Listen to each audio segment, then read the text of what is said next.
ಯಾವತ್ತೂ ನಮ್ಮ ಮನಸ್ಸು ನಮ್ಮ ಅಸಲಿ ಮಿತ್ರ ಹಾಗೂ ಅಸಲಿ ಶತ್ರು ಸಹ.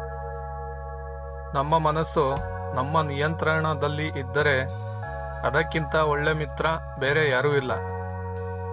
ಅದೇ ಮನಸ್ಸು ನಮ್ಮ ನಿಯಂತ್ರಣ ತಪ್ಪಿ ಹೋದರೆ ಅದಕ್ಕಿಂತ ಕೆಟ್ಟ ಶತ್ರು ಬೇರೆ ಯಾರೂ ಇಲ್ಲ.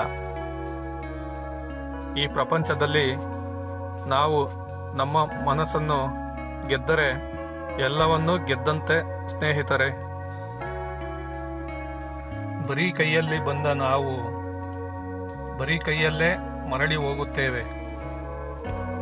ಇಲ್ಲಿ ಯಾರು ನಿಮ್ಮೊಂದಿಗೆ ಶಾಶ್ವತವಾಗಿ ಇರುವುದಿಲ್ಲ. ಈ ಜಗತ್ತಿನಲ್ಲಿ ಯಾವುದು ಶಾಶ್ವತವಲ್ಲ.